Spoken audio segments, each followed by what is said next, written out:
So why would you find a person that would want to work in retail over wholesale?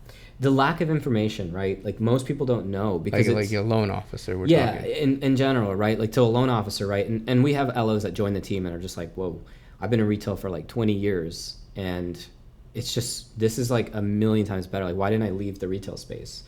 And I think it's the lack of information. Like, when you're in that kind of market, like, you get beat by the people that have better rates and stuff, but also it's hard to like make a change. It's all, nobody like, there's no great body of information like a school that tells you what to do or anyone that knows what to do. Like it's just information that you have to like get yourself. Right. And you have to go find it yourself if you're lucky enough to try it and see if and it try works. it and see.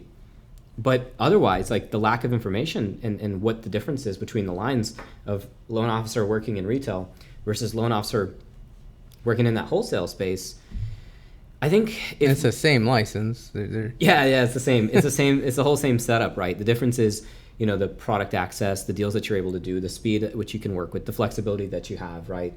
So that any loan officer that's in retail can switch to wholesale anytime they want. Right, and I don't see why they wouldn't, because it doesn't make sense to me personally, because you're so limited.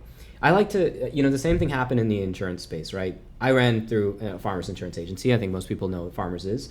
You can do two models. You can do captive, where you work with one of those companies and you only sell the product of that company, or you can go independent, and in the independent agency model, you have 100 different companies, and you can represent them all, find the best deal, and sell that product.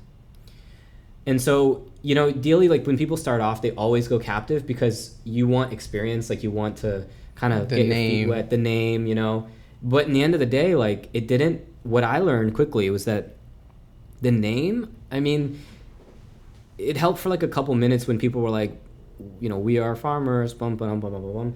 And I know thinking about the farmers, like I did it and I know kind of what happened and everything, like the differences of it. But, that helps for a little bit. But in the end of the day, it's really about the value that you provide to the client and what you're able to do with them. So it doesn't, like I never got many deals because I was farmers or with the big name. I know we're using insurance analogy, but again, if you're an LO in retail, like if you work for Rocket Mortgage. So let's say you're captive at Farmers, just kind of like you're at a retail. I guess Rocket. Yeah. How many policies do people try and get through Farmers that you can't give them policy where? If they were in the wholesale channel, for every 10 people that reached out to you when you work with a captive, you could maybe do 1 out of 10. So that's 9 people that you would have had a shot you turned with. down because Farmers doesn't do life insurance. Farmers doesn't do commercial insurance. So you may have found something on wholesale channel for those 9 people. Exactly. And retail lending, the same thing is happening. It's the same exact thing, right? So when in the Farmers thing, Farmers in Florida did not offer life insurance.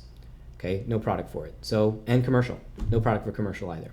So when the customer said to me that, hey, I'm a small business owner, I've got my home and auto with you or something like that, but I want to do commercial, I turned them down. I couldn't do it. I didn't have that market, right? On the independent side, sure, I got your home and auto commercial, no problem. Okay, we've got that, we can do that. I have more access, more referral networks. I don't have to turn people down, all of those things. That's insurance. On the mortgage, it's like the same thing. I work for X, Y, and Z retail mortgage company, and I'm getting a loan that's unique or a situation that's unique. If I can close it, it's a big deal for me. It opens the door to a spider web of relationships and a lifelong relationship, lifetime value of a customer, and it continues to grow my network. But if I turn it down and I have to give it to someone else, it continues to grow their network, right? Mm-hmm. And so either you turn it down and you refer it to somebody else, like somebody that can do the deal, or you just turn it down and just say, sorry, I can't help you. And I mean, I don't know, it's not a good thing to do, because you want to help the client, but then they can, again, like the relationship is placed somewhere else, right? It's really about the relationships. And so on the, wholesale side, like, yeah, if somebody says to me, I never tell anyone no. I say, I have a lot of options. Let me find the one that will work best for you. Not saying you can do a loan for everybody, otherwise we're back in 2008. But, right. You don't have bank statements because you don't have pay stubs because small business and you've been around for 1 year and, you need a bank statement loan to work off cash flows, or you're a retired person that needs asset depletion or something like that, or you're working off of everybody's, scenario is different every day. Like, it's crazy, but I always can find a solution, hopefully. But my thing is, like, we're looking for solutions, and that's the most fun. So do you have